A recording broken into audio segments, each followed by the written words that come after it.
عقیدہ رسالت ہے۔ رسالت عربی زبان کا لفظ ہے، اور عربی زبان میں رسالہ کا معنی پیغام پہنچانا ہوتا ہے۔ رسالہ کا معنی کیا ہے؟ پیغام پہنچانا۔ آپ یہ جو اپنا موبائل یوز کرتے ہیں، اس کے لیے انگلش میں جو آپ لفظ استعمال کرتے ہیں پیغام کے لیے، وہ میسج ہے۔ وہ کیا ہے؟ میسج، جس کو آپ شارٹ ورڈ میں کہتے ہیں S M S. Short word میں اس کو آپ کیا کہتے ہیں؟ S M S.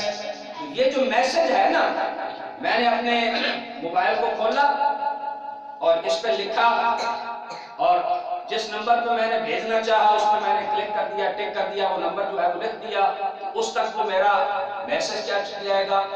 پہنچ جائے گا، چلا جائے گا۔ عربی میں پیغام پہنچانا، میسج پہنچانا، اس کو رسالت کہا جاتا ہے۔ اور اسی لیے یہ جو ہم خط لکھتے ہیں، عربی میں خط کو بھی کیا کہا جاتا ہے؟ رسالہ۔ عربی میں خط کو بھی کیا کہا جاتا ہے؟ رسالہ۔ آپ اپنے موبائل کی جو لینگویج ہے اس کو عربی میں چینج کریں، تو جہاں اردو میں آپ کے لیے، انگلش میں آپ کے لیے میسج نہیں جا رہا تھا، اب وہاں آ جائے گا رسالات۔ کیوں کہ رسالہ کہتے ہیں پیغام پہنچانے کو۔ اور عقیدہ رسالت سے مراد کیا ہے؟ عقیدہ رسالت سے مراد یہ ہے کہ اللہ تعالیٰ نے بنی نوع انسانی کی رہنمائی کے لیے، ان کی ہدایت کے لیے، ان تک اپنا پیغام پہنچانے کے لیے انہی میں سے کچھ برگزیدہ افراد کو چنا، ان پر نبوت اور رسالت کی وحی فرمائی، اور ان انبیاء کرام علیہ السلام نے اللہ تعالیٰ کی طرف سے جو پیغام انہیں ملا تھا، اللہ کی مخلوق کو پہنچا دیا۔ اس پیغام کے پہنچانے میں، مخلوق کو ہدایت دینے میں، مخلوق کی رہنمائی کرنے میں، مخلوق کے لیے عملی نمونہ بننے میں کسی قسم کی کوئی کسر، کوئی کمی نہیں چھوڑی۔ تو وہ بعض انسان جنہیں اللہ نے بنی نوع انسانیت کی رشد و ہدایت کے لیے چنا تھا اور اپنا پیغام پہنچانے کے لیے چنا تھا، جنہوں نے اللہ کا پیغام اللہ کے بندوں تک پہنچا دیا، اس عقیدے پہ یقین رکھنا عقیدہ رسالت کہلاتا ہے۔ اور وہ اللہ کے بندے جو اللہ کا پیغام اللہ کے بندوں تک پہنچاتے رہے، انہیں انبیاء اور رسول کہا جاتا ہے۔ سبحان اللہ۔ تو عقیدہ رسالت کا مطلب کیا ہے؟ کہ اللہ تعالیٰ نے بنی نوع انسانی کی رہنمائی کے لیے، ہدایت کے لیے انہی میں سے انبیاء کو چنا، اور رب کائنات نے انہیں منصب نبوت عطا کرنے کے لیے ان پر وحی فرمائی، نبوت کی، رسالت کی۔ پھر اس نبوت اور رسالت کی تائید کے لیے اللہ نے انہیں معجزات عطا کیے، اللہ نے انہیں نشانیاں عطا کی، مخلوق خدا کی رہنمائی کے لیے ہر زمانے کے ضرورتوں اور تقاضوں کے مطابق اللہ نے نصاب زندگی عطا کیا، تعلیمات عطا کی۔ اللہ تعالیٰ کے انبیاء کرام علیہ السلام نے وہ اللہ کا پیغام، اللہ تعالیٰ کی تعلیمات، اللہ تعالیٰ کی طرف سے ملنے والے سارے احکامات نہ صرف اللہ کے بندوں تک پہنچائے، بلکہ جہاں جہاں اپنے عمل سے نمونہ بننے کی ضرورت تھی اور پریکٹیکل کر کے دکھانے کی ضرورت تھی، حضرات انبیاء کرام علیہ السلام نے اپنے نفوس قدسیہ سے اللہ کی مخلوق کے سامنے، اپنی امتوں کے سامنے اپنا عملی نمونہ بھی جو ہے وہ پیش کیا۔ اور یہ سلسلہ حضرت سیدنا آدم علیہ السلام کی ذات اقدس سے شروع ہوا، اور اسے اللہ تعالیٰ نے میرے اور آپ کے کریم آقا جناب محمد رسول اللہ صلی اللہ علیہ وسلم کی ذات اقدس پر ختم فرما دیا۔ اس چیز کو ماننا عقیدہ رسالت کہلاتا ہے۔ سبحان اللہ۔ اسے ماننا کیا کہلاتا ہے؟ عقیدہ رسالت کہلاتا ہے۔ اب چند چیزیں بنیادی عقیدہ رسالت کے حوالے سے سماعت کیجیے۔ نمبر 1 کہ اللہ کا نبی اور رسول کون ہے؟ اللہ کا نبی اور رسول وہ انسان ہے۔ توجہ سے اللہ کا نبی اور رسول کون ہے؟ وہ انسان ہے، اور انسانوں میں سے بھی وہ مرد ہے، انسانوں میں سے بھی وہ مرد ہے جسے اللہ تعالیٰ نے مخلوق کی رہنمائی کے لیے چنا، اس پر وحی فرمائی، اور اس نے اللہ کے پیغام کو اور اللہ کے احکام کو اللہ کے بندوں تک پہنچا دیا۔ اس انسان کو کیا کہا جاتا ہے؟ نبی کہا جاتا ہے اور رسول کہا جاتا ہے۔ کچھ اہل علم نے نبی اور رسول میں فرق نہیں کیا، لیکن اکثر ہماری کتابوں میں نبی اور رسول میں تھوڑا فرق کیا گیا ہے کہ نبی عام ہے اور اس کے مقابلے میں رسول خاص ہے، یعنی ہر رسول نبی ہے لیکن ہر نبی رسول نہیں۔ تھوڑا جو فرق کیا گیا ہے وہ کیا کیا گیا ہے کہ جس نبی کو اللہ تعالیٰ کتاب عطا کرے یا جس نبی کو اللہ تعالیٰ علیحدہ سے نئی شریعت عطا کرے اسے رسول کہا جاتا ہے، اور جسے اللہ تعالیٰ نئی کتاب نہیں عطا کرتا، نئی شریعت نہیں عطا کرتا، اس کو کیا کہا جاتا ہے؟ نبی کہا جاتا ہے۔ تو نبی کیا ہے؟ عام ہے، جس کے مقابلے میں رسول کیا ہے؟ خاص ہے۔ اسی لیے علماء نے لکھا کہ انبیاء کی جو تعداد ہے کم و بیش 1,24,000 ہے، اور جو رسولوں کی تعداد ہے وہ 313 ہے۔ وہ کتنی ہے؟ 313۔ یہ پہلی بات۔ دوسری بات جس کو توجہ سے سمجھنا ہے، توجہ سے سنیے گا، نبوت یہ صرف اور صرف اللہ کی عطا سے ہے۔ نبوت کیا ہے؟ اللہ کی عطا سے ہے۔ نبوت کیا ہے؟ اللہ تعالیٰ کی عطا سے ہے۔ کوئی اپنی محنت سے نبی نہیں بن سکتا۔ کوئی شخص اپنی محنت سے اور اپنی کوشش سے نبی نہیں بن سکتا۔ نبی کون بنتا ہے؟ جسے اللہ چنتا ہے، اور جس کو اللہ منصب نبوت جو ہے وہ عطا کرتا ہے۔ اور جب یہ بات پختہ ہو جاتی ہے نا تو پھر ان سارے جھوٹوں کا کلا کما ہو جاتا ہے جو اپنی کوششوں سے نبی بنے، جنہوں نے کیا کیا؟ اپنی کوششوں سے نبی بننے کی کوشش جو ہے وہ کی، ان سب کا کلا کما ہو جاتا ہے۔ اس سے صرف اس بنیادی عقیدے سے کہ نبوت اللہ کی عطا ہے، اور نبوت ایک باقی چیز ہے جس میں کسب کا کوئی عمل دخل نہیں، جس میں عمل کا کوئی عمل دخل جو ہے وہ نہیں ہے۔ اللہ جسے چاہتا ہے منصب نبوت عطا کرتا ہے، جس کو قرآن پاک نے اللہ تعالیٰ نے ان الفاظ کے ساتھ بیان فرمایا۔ اللہ تعالیٰ فرماتا ہے اللہ اعلم حیث یجعل رسالتہ، اللہ زیادہ بہتر جانتا ہے کہ اس نے رسالت کا منصب کس کو عطا کرنا ہے، اس نے نبوت کا منصب کس کو عطا کرنا ہے۔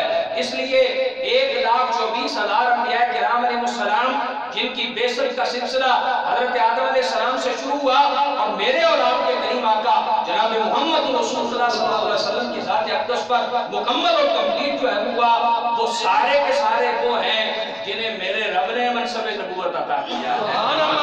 ان میں سے ہر ایک کی نبوت اصلی ہے، اللہ تعالیٰ کے جو ہے وہ عطا کرنے سے ہے، اور ان تمام کی نبوت پر ایمان لانا وہ ہمارے لیے ضروری ہے۔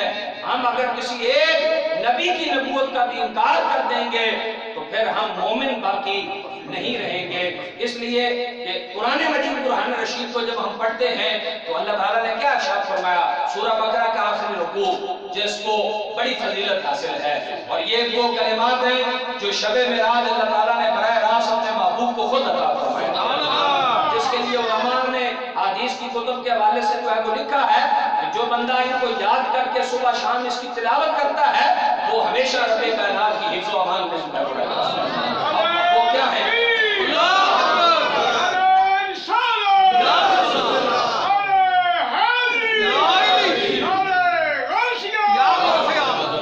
نعرہ تکبیر، نعرہ رسالت، نعرہ حیدری، عظمت و شان مصطفیٰ، علماء اہل سنت۔ تو حضرات انبیاء کرام علیہ السلام ان کی نبوت پر ایمان لانے کے حوالے سے قرآن ہمیں کیا بتا رہا ہے؟ سنیے ذرا اللہ کی کتاب۔ اللہ تعالیٰ فرماتا ہے آمن الرسول، رسول صلی اللہ علیہ وسلم ایمان لائے، بما انزل الیہ من ربہ، جو ان پر ان کے رب کی طرف سے اتارا گیا، والمؤمنون کل، اور سارے کے سارے ایمان والے ایمان لاتے ہیں کس پر؟ باللہ، اللہ پر، وملائکتہ، اس کے فرشتوں پر، وکتبہ، اس کی کتابوں پر، ورسلہ، اور اس کے رسولوں پر۔ اور پھر آگے قرآن کیا کہتا ہے؟ وہ کہتے ہیں لا نفرق بین احد من رسلہ، ہم اللہ کے رسولوں پر ایمان لانے میں تفریق نہیں کرتے۔ سبحان اللہ! کیا کسی نبی اور رسول کو تو مانے اور کسی نبی اور رسول کو نہ مانے؟ جیسے یہودیوں نے کیا کیا؟ عیسیٰ علیہ السلام کی نبوت کا انکار کیا، اور محمد رسول اللہ صلی اللہ علیہ وسلم کی نبوت کا انکار کیا، جن کے لیے قرآن کہتا کیا ہے؟ یعرفونہ کما یعرفون ابناءہم، یہ مصطفیٰ کو یوں پہچانتے ہیں جیسے اپنی اولادوں کو پہچانتے ہیں۔ اپنی اولادوں کو جتنا پہچانتے ہیں اتنا رسول اللہ صلی اللہ علیہ وسلم کو پہچانتے کرتے تھے لیکن حسد کی وجہ سے نبی کریم علیہ السلام کی نبوت کا انکار کر دیا. لیکن الحمدللہ رسول اللہ کے غلام امت محمدیہ کے افراد ہم سیدنا آدم علیہ السلام کی ذات اقدس سے لے کر رسول اللہ تک کائنات میں جتنے اللہ کے نبی تشریف لائے ہم سب کو مانتے ہیں. سبحان اللہ. اور ہم ان کے ماننے میں کوئی فرق نہیں کرتے کہ کچھ کو مانے اور کچھ کو نہ مانے. تو یہ بھی عقیدہ رسالت میں چیز شامل ہے کہ ہر اللہ کے نبی کی نبوت اور ہر اللہ کے رسول کی رسالت پر ایمان لایا جائے اور یہ کہا جائے کہ جناب آدم علیہ السلام سے لے کر ہمارے کریم آقا و مولا جناب محمد رسول اللہ صلی اللہ علیہ وسلم کی ذات اقدس تک اللہ تعالیٰ نے کائنات میں جتنے بھی انبیاء کرام علیہ السلام بھیجے ہیں وہ سارے کے سارے برحق ہیں اور ہم ہر ایک کی نبوت پر ایمان رکھتے ہیں، چاہے اس کا نام جانے یا نہ جانے، اس کے زمانہ نبوت کا ہمیں پتہ ہو یا نہ پتہ ہو، وہ کس قوم اور قبیلے کی طرف آئے، اس کی شناخت اور معرفت ہو یا نہ ہو، نہیں. جتنے بھی انبیاء تشریف لائے ہیں اجمالاً ہم کیا کرتے ہیں، جناب آدم علیہ السلام سے لے کر رسول اللہ صلی اللہ علیہ وسلم کی ذات اقدس تک تشریف لانے والے سارے انبیاء کرام علیہ السلام کی نبوتوں پر اور ان کی رسالتوں پر ہر ایمان رکھتے ہیں. سبحان اللہ. اگلی بات جو عقیدہ رسالت کے حوالے سے جاننا ضروری ہے، اس کو ذرا توجہ سے سماعت فرمائیے گا. اللہ کا نبی اور رسول وہ انسان جس پہ نبوت اور رسالت کی وحی کر دی جاتی ہے، اللہ تعالیٰ قبل از نبوت بھی اور بعد از نبوت بھی اللہ تعالیٰ انہیں ہر قسم کے گناہوں سے معصوم رکھتا ہے. سبحان اللہ. قبل نبوت بھی اللہ کے نبی سے گناہ کا ارتکاب نہیں ہو سکتا، معصیت کا ارتکاب نہیں ہو سکتا، اور اعلان نبوت کے بعد بھی اللہ کے نبی سے معصیت اور گناہ کا ارتکاب نہیں ہو سکتا.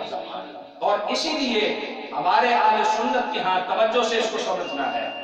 آج اس حوالے سے بہت سارے طبقے انتشار پھیلا رہے ہیں اور عقائد کو وہ مسخ کیا جا رہا ہے. اہل سنت کا عقیدہ کیا ہے کہ اللہ تعالیٰ کی مخلوق میں یا تو فرشتے معصوم ہیں اور یا حضرات انبیاء کرام علیہ السلام معصوم ہیں. اہل سنت کا عقیدہ کیا ہے کہ اللہ تعالیٰ کی مخلوق میں یا ملائکہ معصوم ہیں کہ ان سے گناہ کا صدور نہیں ہوتا، اور یا پھر حضرات انبیاء کرام علیہ السلام معصوم ہیں کہ جن سے گناہ کا صدور نہیں ہوتا. اس لیے کہ اب آپ کے ممکن ہے ذہن میں بات آئے کہ اللہ کے نبی سے گناہ کیوں نہیں ہوتا. میرے بھائیو، اس لیے کہ اللہ کا نبی بھیجا جاتا ہے اطاعت کے لیے. اللہ کا نبی بھیجا جاتا ہے کہ اس کو فالو کیا جائے. قرآن عزیز کو پڑھیے، اللہ تعالیٰ نے کیا ارشاد فرمایا، وَمَا أَرْسَلْنَا مِن رَّسُولٍ إِلَّا لِيُطَاعَ بِإِذْنِ اللَّهِ. ہم نے کوئی بھی رسول اس لیے نہیں بھیجا مگر اس لیے کہ اللہ کے حکم سے اس کی اطاعت کی جائے. اب رسول مطاع بن کر آتا ہے. رسول جو ہے وہ اس لیے آتا ہے کہ اس کو فالو کیا جائے. اور خدا نخواستہ اگر کسی رسول سے گناہ ہو تو پھر گناہ کو تو فالو نہیں کیا جا سکتا، جبکہ رسول بھیجے ہی اس لیے جاتا ہے کہ اس کو فالو کیا جائے. تو اس لیے انبیاء کیا ہیں؟ معصوم ہیں. حضرات انبیاء کرام علیہ السلام سے گناہ کا صدور نہ اعلان نبوت سے پہلے ہو سکتا ہے اور نہ اعلان نبوت سے بعد میں ہو سکتا ہے. اور اس کے بعد پھر اللہ تعالیٰ کے مخلوق میں جو خاص طور پر حضرات انبیاء کے قریبی ہیں، مثلا ہم اگر نبی کریم صلی اللہ علیہ وسلم کی ذات اقدس کے حوالے سے بات کریں تو حضور کے خاندان نبوت کے افراد جنہیں اہل بیت اطہار کہا جاتا ہے، مصطفیٰ کریم علیہ السلام کے صحابہ کرام رضوان اجمعین، امت کے اولیاء، یہ کیا ہے؟ یہ محفوظ ہیں.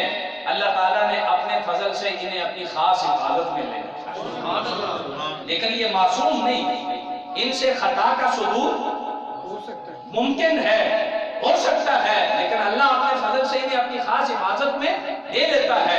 لیکن حضرات انبیاء کرام علیہ السلام سے گناہ کا صدور ہی نہیں ہو سکتا. وہ اللہ تعالیٰ نے ان کو معصوم بنایا ہے کہ ان سے گناہ کا صدور ہی ممکن جو ہے وہ نہیں ہے. تو یہ بنیادی عقیدہ. اس کے بعد نبوت اور رسالت کے حوالے سے اگلا جو عقیدہ اسی کی ضمن ہے اور اس کی تفصیل ہے وہ کیا ہے کہ انبیاء کرام علیہ السلام ان سارے اوصاف سے بھی پاک ہوتے ہیں جو مخلوق خدا میں کیا بنے، مخلوق خدا میں ناپسندیدگی کا سبب بنے. جن کو عام لوگ، جن کو اللہ نے عقل سلیم دے رکھی ہے، ایک شائستہ اور عقل مند اور ایک سلیم فطرت کا آدمی جس چیز کو ناپسند کرتا ہے نا، انبیاء کرام علیہ السلام ان ساری چیزوں سے بھی پاک ہوتے ہیں، یعنی وہ جھوٹ نہیں بولتے، وہ وعدہ خلافی نہیں کرتے۔ اسی طریقے سے ان کے ظاہری جسم میں کوئی چیز ایسا نہیں ہوتی خدا نہ خواستہ وہ امراض جس کی وجہ سے انسان دوسرے انسان کے جسم کو دیکھ کر تھوڑا گھن محسوس کرتا ہے، حضرات انبیاء کرام علیہ السلام کے اجسام اس سے پاک ہوتے ہیں۔ مثلا کسی اللہ کے نبی کے جسم پر برس کا مرض نہیں آ سکتا، کسی اللہ کے نبی کے جسم پر جذام کا مرض نہیں آ سکتا، اس لیے کہ یہ وہ امراض ہیں جن کو دیکھ کر لوگ تھوڑی نفرت کرتے ہیں اور لوگ تھوڑی اس سے گھن جو ہے وہ کھاتے ہیں۔ تو عقیدہ رسالت میں یہ بھی ماننا جو ہے وہ ضروری ہے کہ تمام واسع اوصاف جو لوگوں کی نگاہوں میں قابل عزت نہ ہو، قابل قدر نہ ہو اور جنہیں ناپسندیدگی سے دیکھا جاتا ہے، انبیاء اپنے اخلاق میں اور اپنی صفات میں ان سے پاک ہوتے ہیں اور اپنے اجسام میں حضرات انبیاء کرام علیہ السلام ان سارے امراض سے اور ان سارے عوارض سے پاک ہوتے ہیں کہ جو ناپسندیدگی کا سبب بنتے ہیں اور جو کراہت یا نفرت کا سبب جو ہے وہ بنتے ہیں۔ یہ بھی عقیدہ رسالت کے ضمن میں ماننا جو ہے وہ ضروری ہے۔ اور اگلی بات توجہ سے، اپنے ظاہری شکل و صورت میں اگرچہ حضرات انبیاء کرام علیہ السلام عام انسانوں کی طرح نظر آتے ہیں، کیا کرتے ہیں؟ عام انسانوں کی طرح آپ کو انبیاء نظر آئیں گے کہ ہمارے جیسے ان کا قد ہے، ہمارے جیسے آنکھیں ہیں، ہمارے جیسے ہاتھ ہیں، ہمارے جیسے قدم ہیں، ظاہری شکل و صورت میں ہم جیسے، اور جو ان پر انسانی عوارض کارے دیے گئے ہیں بہت سارے وہ بھی ہمارے جیسے ہیں۔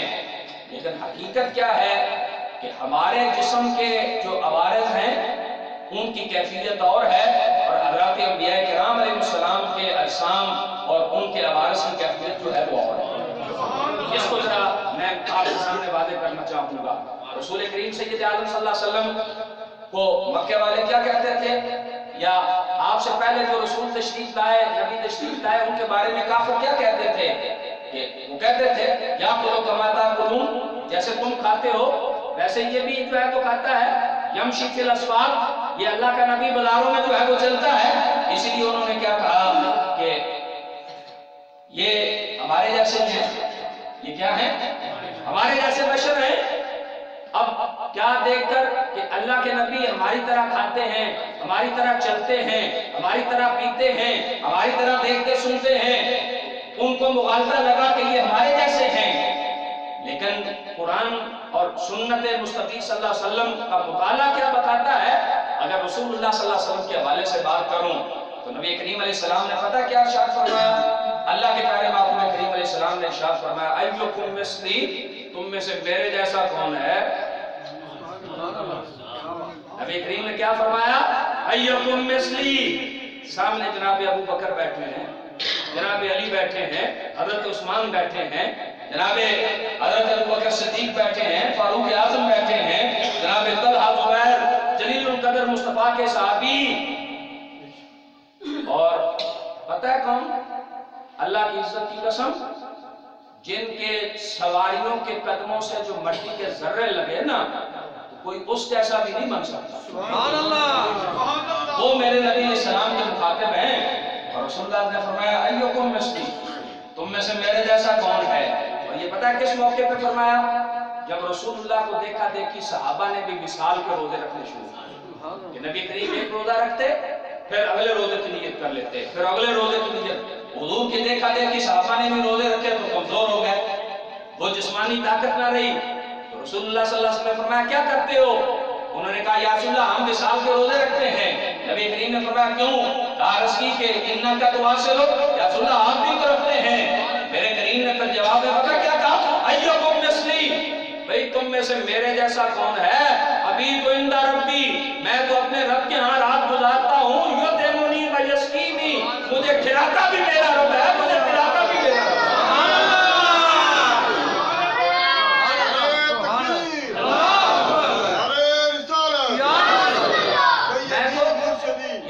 یا نبی میں تو اپنے رب کے ہاں رات گزارتا ہوں، میرا رب مجھے کھلاتا ہے، میرا رب مجھے پلاتا ہے، تمہیں خود کھانا پڑتا ہے، تمہیں خود پینا پڑتا ہے، تم کھاؤ پیو گے نہیں تو کمزور ہو جاؤ گے، اس لیے فرمایا ایکم مثلی، تم میں سے میرے جیسا جو ہے وہ کون ہے؟